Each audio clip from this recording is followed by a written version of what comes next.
Greetings to each of you. I'm Bishop Brandon Porter, General Board Member, Board of Directors, Secretary for the Church of God in Christ.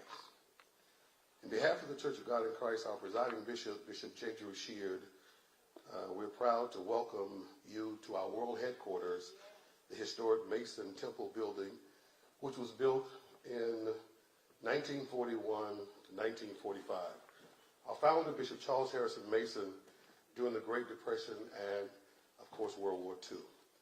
Mason Temple is significant to this gathering and cause because approximately 55 years ago, my father, Bishop W.O. Porter, opened the doors of this facility to Dr. Martin Luther King for the Poor People's Campaign.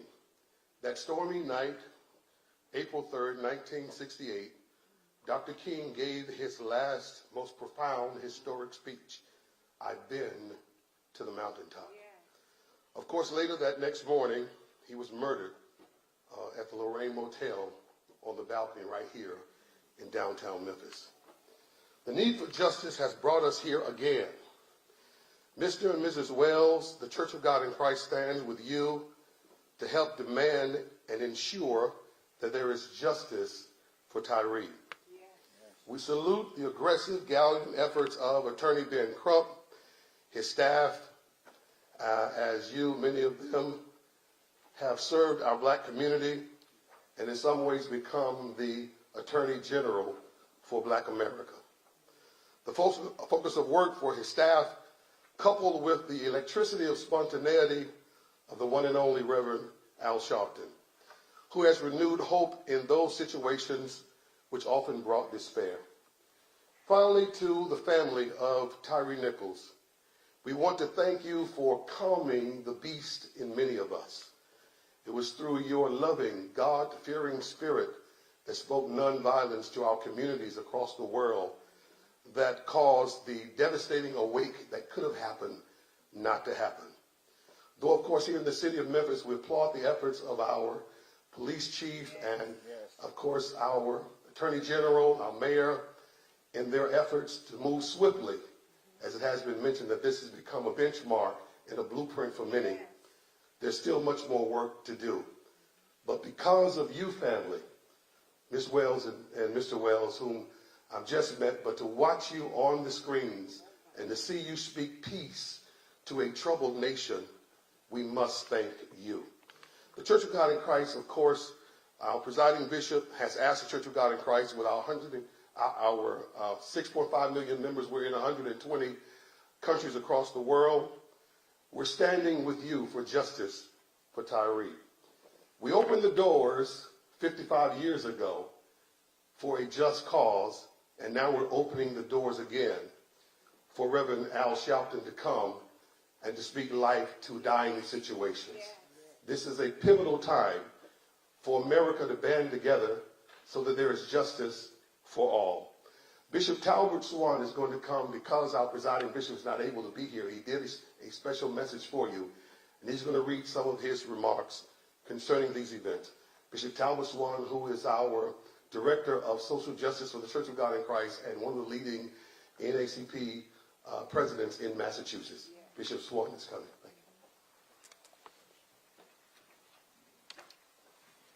Thank you, Bishop Porter, Reverend Sharpton, and certainly to the family of Tyre Nichols. On behalf of our presiding bishop, the Bishop J. Drew Sheard, we want to offer our sincere condolences and our prayers are continually with this family and with this community.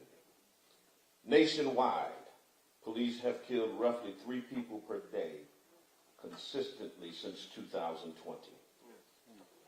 The encounter with Tyre Nichols in Memphis, recorded on video, is a glaring reminder that efforts to reform policing have failed to prevent more flashpoint incidents and intractable epidemic of police brutality in this country. Nearly 32 years ago, Rodney King's beating by police in Los Angeles prompted heartfelt calls for change. And yet, here we are, 3 decades later, still calling for that change. We can call out the names of Amadou Diallo and Oscar Grant and Michael Brown and Tatiana Jefferson and Breonna Taylor and Ahmaud Arbery and so many more. The killing of Tyre Nichols points to a need for bolder reforms that go beyond simply diversifying ranks within police departments, because we understand that racism is systemic and it is structural. And regardless of the race of the police officer, if you don't change the structure, it still disenfranchises and brutalizes black bodies. This case exposes an uncomfortable truth.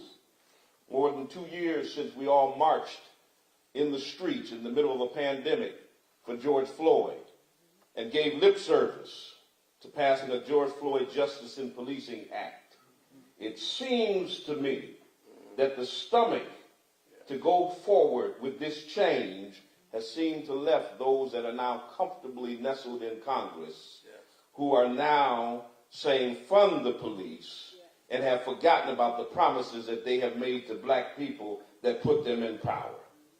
We've got to see some substantive change across this nation so that these types of incidents don't have us standing here time after time again singing from the same song sheet.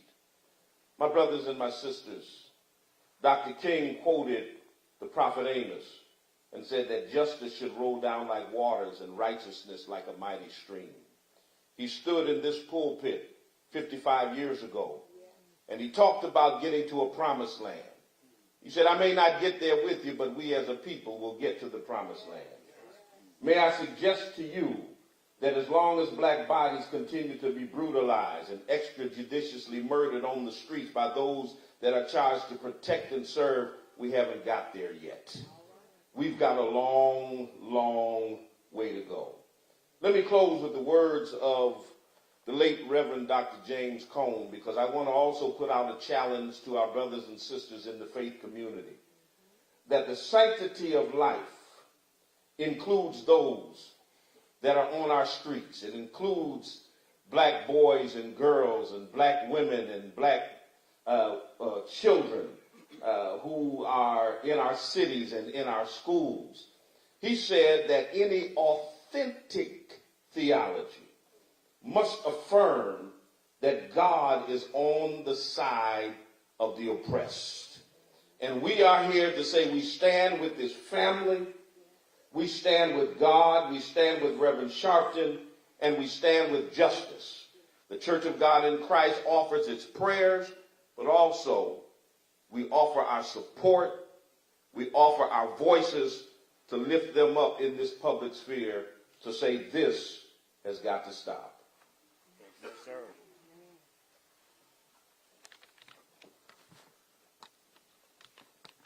Let me say first and foremost that we are here to establish and proclaim that we are going to continue to fight this fight around police brutality and killing until we get federal laws changed. What happened to Tyre is a disgrace to this country. There's no other way to describe what has happened in this situation. People from around the world watched a videotape of a man unarmed, unprovoked, being beat to death by officers of the law. We talk a lot about gangbangers in the street and what colors they wear. In Memphis, it looks like they wear the blue color and uniform. When you can beat a man, chase him down and beat him some more, and then let him lay there wounded for over 20 minutes and think nothing would happen.